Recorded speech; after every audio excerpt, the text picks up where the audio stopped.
Good morning, class. Yesterday already we discussed the normal rhythm of the heart and in conduction system of the heart, and after this we are going to the next topic, that is cardiac dysrhythmia or arrhythmia.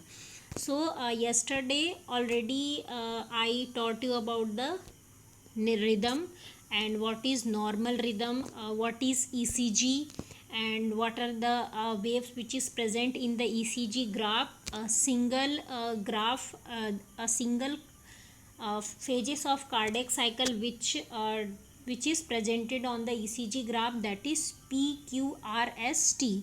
In this first one is P wave, second one is QRS complex, and third one is T wave. So today we will discuss the abnormal rhythm, that is also called cardiac dysrhythmia and arrhythmia.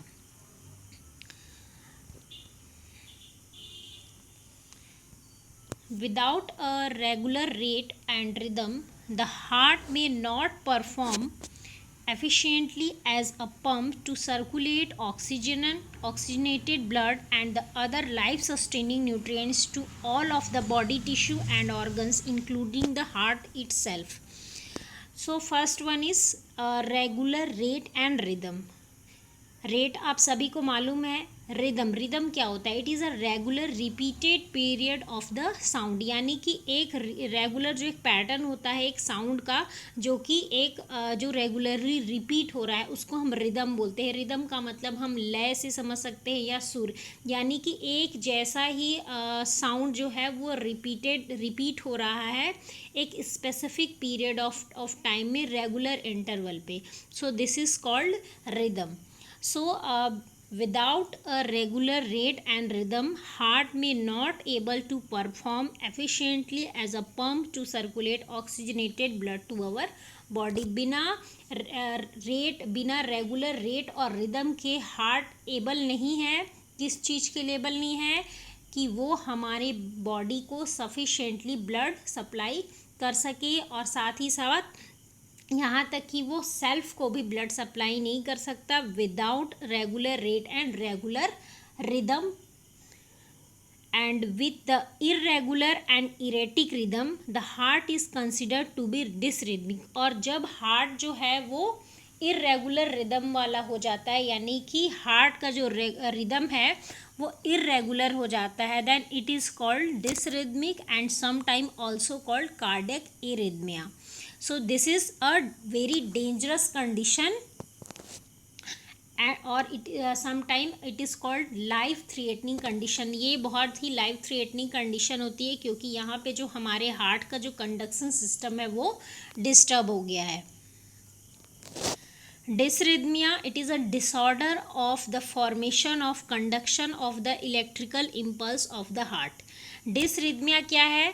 ये हमारे heart का जो electrical system है, यानी कि जो हमारे heart का कंडक्शन सिस्टम है, जिसके थ्रू हमारे हार्ट में इलेक्ट्रिकल इम्पल्सेस जनरेट होते हैं, तो उसका एक नॉर्मल एक पैटर्न है, जो कि कल मैंने आपको बताया. सबसे पहले ऐसे नोड में इलेक्ट्रिकल इम्पल्स जनरेट होते हैं, then it goes to atrioventricular node, then from the atrioventricular node it goes to left and right bundle branches and bundle of his, and further subdivided it into the Purkinje fiber. So this is the normal pathway of conduction system of heart. But यहाँ पे क्या है, अगर electrical impulses जो generate हो रहे हैं, अगर उनमें किसी भी तरह का डिसऑर्डर हो गया, यानी कि जो इम्पल्सेस हैं वो बहुत ही फास्टली जनरेट हो रहे हैं, दूसरी चीज़ बहुत स्लो जनरेट हो रहे हैं, या फिर जनरेट नहीं हो रहे हैं, तो ये तीनों कंडीशंस हो सकते हैं,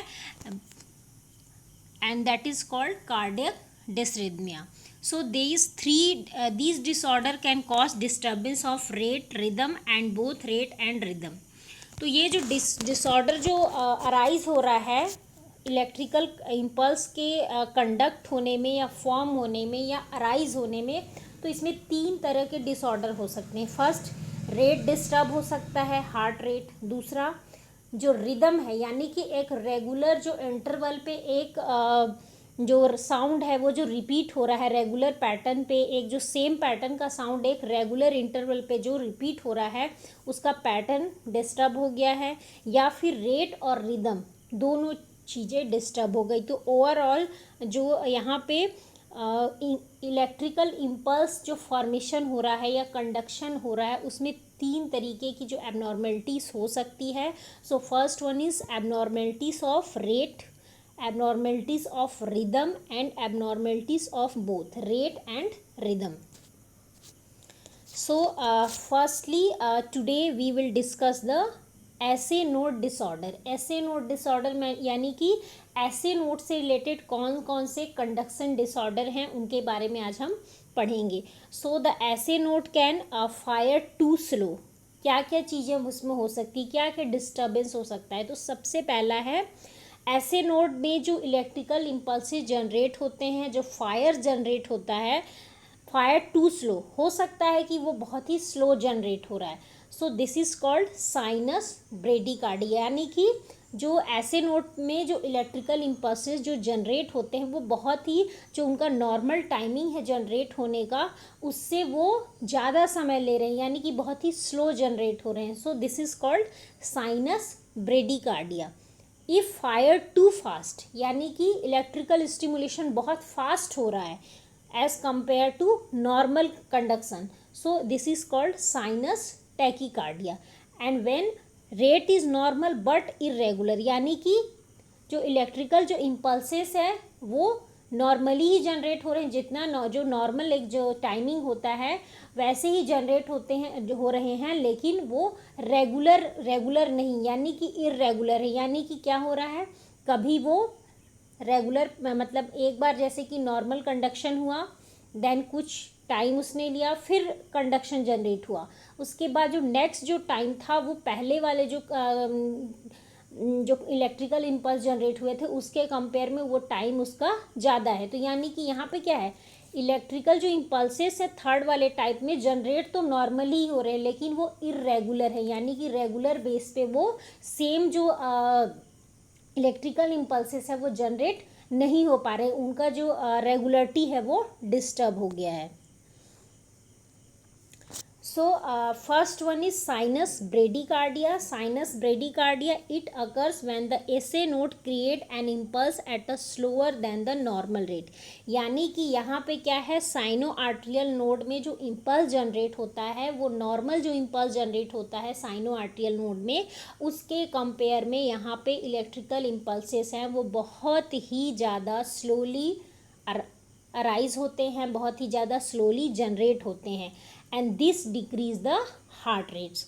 So it is called sinus bradycardia, and in this there is deviation from NSR. NSR, that is normal sinus rhythm. सो यहाँ पे क्या है, नॉर्मल साइनस रिदम, यानी कि जो रेगुलरिटी है वो डिस्टर्ब हो गई है। Then rate is less than 60 beat per minute, यानी कि पेशेंट का यहाँ पे अगर आप हार्ट रेट देखेंगे तो पेशेंट का हार्ट रेट आपको 60 बीट पर मिनट से आपको कम मिलेगा। And others are normal. Others का मतलब यहाँ पे क्या है, जो QRS जो कॉम्प्लेक्स है वो आपको सही मिलेगा, T वेव जो है वो भी आपको सही मिलेगा। यहाँ पे आपको डिस्टर्बेंस किस में मिलेगी, P वेव में। कल मैंने अच्छे से बताया है कि जो साइनो आर्ट्रियल नोड में जो आर्ट्रियल डीपोलराइजेशन होता है उसको ग्राफ में इंडिकेट किया जाता है P वेव से। तो यहाँ पे क्या हो रहा है, ऐसे नोड में यहाँ पे डिसऑर्डर हो रहा है, तो यहाँ पे हमको ECG ग्राफ में प्रॉब्लम्स देखने को कहाँ पे मिलेगी, P वेव में देखने को मिलेगी, क्योंकि जो P वेव है वो हमारे साइनो आर्ट्रियल नोड में आर्ट्रियल डीपोलराइजेशन को इंडिकेट करता है। So this is about the sinus bradycardia.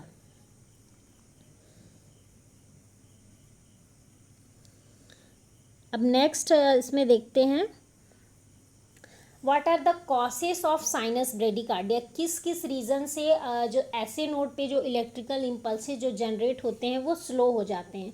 So causes are like low metabolic needs, for example in sleeping, specially during night time. उस समय जो हमारा जो बॉडी है वो रेस्टिंग फेज में रहता है तो मेटाबॉलिज्म हमारा स्लो हो जाता है। Then if person taking athletic trainings, if patient have hypothyroidism अगर किसी पेशेंट को है तो ऑलरेडी मेटाबॉलिज्म उसका स्लो हो जाता है. Then if there is vagus nerve stimulation because of nausea, vomiting, suctioning, severe pain and extreme emotional disturbance. And some another medications like calcium channel blocker, amiodarone, beta blockers. ये जो medications हैं, ये medications क्या करते हैं, high blood pressure वाले जो patient होते हैं उनको दिया जाता है ब्लड प्रेशर को रिड्यूस करने के लिए, हार्ट रेट को रिड्यूस करने के लिए. तो अगर पेशेंट का ऑलरेडी नॉर्मल आ चुका है हार्ट रेट, उसके बाद भी हम कंटिन्यू पेशेंट को एंटी हाइपरटेंसिव ड्रग दे रहे हैं तो क्या होगा, ब्लड प्रेशर को रेगुलेट करने के लिए वो नॉर्मल आने के बाद अब ब्लड प्रेशर नीचे की ओर जाने लगेगा, यानी कि हार्ट रेट कम होने लगेगा. और हार्ट रेट कम हो रहा है यानी कि जो इलेक्ट्रिकल जो इम्पल्स जो जनरेट होते हैं वो भी क्या हो जाएंगे, स्लो हो जाएंगे. So sometime anti-hypertensive medication also cause sinus bradycardia and sometime it is idiopathic. Idiopathic means sometime its cause is unknown. कभी कभी इसका cause हमें पता नहीं चलता है. Another cause that is increase intracranial pressure. Another one is myocardial infarction. Another possible cause that is HS and TS. ये जो दो इम्पॉर्टेंट यहाँ पे की नोट्स दिए गए हैं. HS का मतलब क्या है, हाइपोवॉलीमिया. अगर बॉडी में ब्लड का वॉल्यूम कम है, हाइपोक्सिया, ऑक्सीजन सप्लाई कम हो रही है, टिश्यूज़ में डिमांड बहुत ज़्यादा है, हाइड्रोजन आयन का कंसंट्रेशन बहुत ज़्यादा है, that is called acidosis. Hypokalemia है यानी कि पोटेशियम का लेवल बहुत ही लो है या फिर पोटेशियम का लेवल बहुत ज़्यादा है, हाइपरकैलीमिया. हाइपोग्लाइसीमिया यानी कि decrease blood glucose level. And next one is hypothermia, that is decrease body temperature. So this is the HS. Next one is TS, that is presence of toxin, cardiac tamponade, that is a part of heart failure, tension pneumothorax, accumulation of air. Next one is thrombosis due to any type of atherosclerosis, for example in case of coronary artery disease or pulmonary embolism. And another trauma and another cause is hypovolemia, especially in case of hypovolemia and increase intracranial pressure. So this is all about the causes of sinus bradycardia. Next we'll talk about the symptom of sinus bradycardia. So first symptom, that is lightheadedness. Sometimes patient feel dizziness, patient get easily fatigue, patient बहुत जल्दी थक जाएगा. Syncope, sometimes patient feels syncope, that is fainting, breathing difficulty, chest pain, chest discomfort and confusion. So this is the symptom of sinus bradycardia. And the treatment of choice for the sinus bradycardia, that is atropine. And atropine, it is given 0.5 mg through the intravenous route in every 3 to 5 minutes to a maximum dose of 3 gram. And this medication of choice for the sinus bradycardia is used to block the vagus stimulation. And because it block the vagus stimulation, ये क्या करता है, जो vagus stimulation है उसको block करता है. And through this it reduce the abnormal conduction or allowing a normal rate to arise in the sinoarterial node. So this is the part of sinus bradycardia. Now come to sinus tachycardia. Sinus tachycardia, it occurs when the sinus node create an impulse at a faster than the normal rate. अभी हमने sinus bradycardia में क्या देखा कि जो sino arterial nodes है वहाँ पे जो इलेक्ट्रिकल इम्पल्स हैं वो नॉर्मली जो साइनो आर्ट्रियल नोड में इलेक्ट्रिकल इम्पल्सेस जनरेट होते हैं उससे स्लो जनरेट हो रहा था. लेकिन यहाँ पे साइनस टैकीकार्डिया के केस में क्या होगा, जो इम्पल्सेस हैं वो एज़ कम्पेयर टू नॉर्मल वो बहुत ही फास्टली वहाँ पे इलेक्ट्रिकल इम्पल्स जनरेट होंगे, यानी कि जो फायरिंग है वो बहुत ही फास्ट होगी. And because of that there is deviation from the normal sinus rhythm, जिसकी वजह से हार्ट जो क्या है वो उसका जो नॉर्मल साइनस रिदम है उससे हार्ट जो नॉर्मल अपनी जो कंडक्शन जो उसका प्रॉपर्टी है उससे वो अलग हो जाएगा, डेविएट हो जाएगा, because of the increase rate of increase rate of generation of impulse or increase rate of impulse generation and rate is more than 100 beats per minute। Patient का जो हार्ट रेट है इसमें आपको 100 बीट पर मिनट से आपको ज़्यादा मिलेगा। Others are normal, others means P Q R जो क्यू आर एस जो वेव्स हैं, पी वेव्स हैं, P Q R X complex हैं, वो दोनों चीज़ें ही आपको यहाँ पे नॉर्मल मिलेंगी।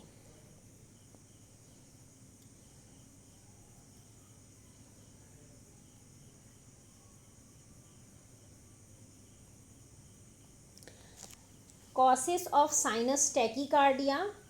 So in the case of sinus tachycardia there is faster depolarization। Sinus tachycardia के केस में क्या होता है, यहाँ पे जो डीपोलराइजेशन है यानी कि आर्ट्रिया में जो कॉन्ट्रैक्शन है वो बहुत ही फास्ट हो रहा है as compare to normal atrial depolarization, and this is caused by physiological or psychological stress, especially in case of acute blood loss, in case of bleeding, hemorrhage, anemia, shock, hypovolemia if patient having heart failure, increased metabolic rate, hyperthyroidism, in case of fever, exercise, emotional disturbance like patient is anxious, and some another medications that stimulate the sympathetic nervous system, for example catecholamines, aminophylline, atropine, and another stimulants like caffeine, alcohol, nicotines, and other illegal drugs like amphetamine and cocaine. Overall these medication increase the activity of the heart, and that's why it increase the electrical stimulation of the sinoarterial nodes, and that result in sinus tachycardia. Another cause that is increase automaticity of the sinoarterial nodes। sinoarterial nodes में जो cells होते हैं उनकी ये property होती है कि वो नेचुरली खुद से ही क्या होते हैं, अपना जो पोटेंशियल है वो जनरेट करते हैं, इम्पल्स जनरेट करते हैं, नेचुरल जो है वो अपना इम्पल्स जनरेट करने का काम करते हैं, because it is a natural pace maker of the heart. जो साइनो आर्ट्रियल जो नोड है हमारे हार्ट का उसको हम नेचुरल पेस मेकर भी बोलते हैं, and the cell of SA node that depolarize the spontaneously as a property known as automaticity, यानी कि ये जो ऐसे नोड में जो सेल्स होते हैं वो उनमें ऑटोमेटिसिटी होता है, यानी कि वो खुद से ही डीपोलराइज होते हैं, उनको किसी भी कमांड की ज़रूरत नहीं है डीपोलराइज होने के लिए, यानी कि कॉन्ट्रैक्शन होने के लिए। सो कभी कभी क्या होता है जो ऐसे नोड की ये कॉन्ट्रैक्शन की जो कैपेसिटी जो वो खुद से जनरेट कर लेते हैं ये कभी कभी बढ़ जाती है, जिसकी वजह से भी साइनस टैकीकार्डिया होता है। Another one is autonomic dysfunction, for example in case of sinus tachycardia in case of postural orthostatic tachycardia syndrome, in this patient with POTS have tachycardia। Postural orthostatic tachycardia syndrome, इसमें क्या है patient को tachycardia भी होता है without hypotension, यानी कि patient का इसमें ब्लड प्रेशर लो बिल्कुल नहीं रहेगा और पेशेंट का हार्ट रेट बढ़ा हुआ मिलेगा with in 5 to 10 minute of the standing. जैसे ही पेशेंट सिटिंग या लाइंग पोजिशन से स्टैंडिंग पोजिशन में आएगा पेशेंट का ब्लड प्रेशर हाई हो जाएगा और साथ ही साथ पेशेंट को टैकीकार्डिया हो जाएगा। स्पेशली इस केस में पेशेंट को साइनस टैकीकार्डिया होने के चांसेस होते हैं। Then management of sinus tachycardia, जो साइनस टैकीकार्डिया का जो मैनेजमेंट है ये डिपेंड करता है कि किस रीज़न की वजह से पेशेंट को साइनस टैकीकार्डिया हुआ है। अगर हम अनदर ट्रीटमेंट में देखें तो कुछ हम जो एंटी हाइपरटेंसिव यहाँ पे जो ड्रग्स हैं वो हम यूज़ करते हैं to reduce the excessive firing, and it may be administered to reduce the heart rate quickly. Next one is and last is sinus arrhythmia.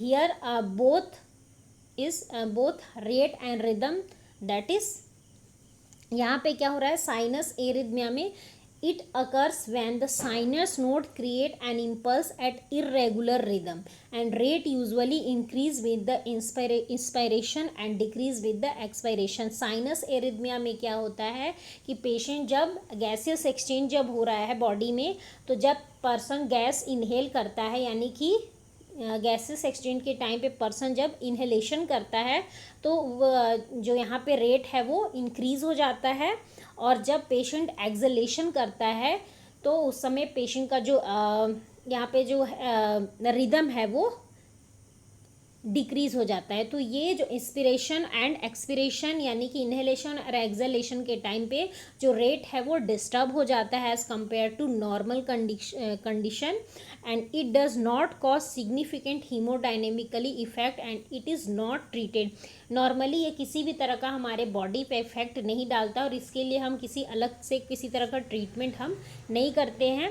And there is also deviation from the normal sinus rhythm. Already ये क्या है, sinus arrhythmia, यानी कि इतना तो है कि ये नॉर्मल रिदम नहीं है, लेकिन साथ ही साथ इसमें जो पेशेंट का जो हार्ट बीट है वो 60 बीट से 100 बीट्स पर मिनट के आपको भीतर ही मिलेगा, उसके अंडर में ही मिलेगा।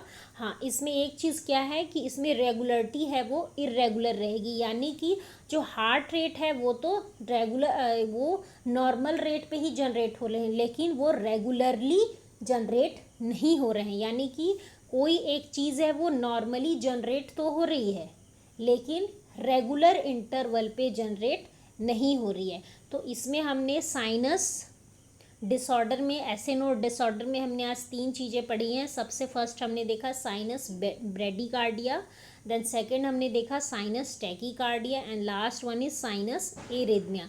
साइनस ब्रेडिकार्डिया में क्या होता है, नॉर्मली जो ऐसे नोड में आर्ट्रियल कॉन्ट्रैक्शन होता है, आर्ट्रियल डीपोलराइजेशन होता है, as compare to normal sinus bradycardia में जो इलेक्ट्रिकल इम्पल्सेस है वो बहुत ही स्लोली जनरेट होते हैं। सेकेंड हमने देखा साइनस टैकीकार्डिया, यानी कि इसमें ऐसे नोड में जो आर्ट्रियल कॉन्ट्रैक्शन यानी कि जो डीपोलराइजेशन है एज़ कम्पेयर टू नॉर्मल वो बहुत ही फास्टली जनरेट होते हैं। और लास्ट जो हमने देखा साइनस एरिथमिया, इसमें क्या होता है, जो हार्ट रेट है वो नॉर्मली ही जनरेट हो रहे हैं, जो नॉर्मल रेट है उसी पे जनरेट हो रहे हैं, लेकिन वो रेगुलर नहीं है। So this is all about the SA node conduction disorder. Now and tomorrow we will discuss the another conduction disorder of the heart. Thank you.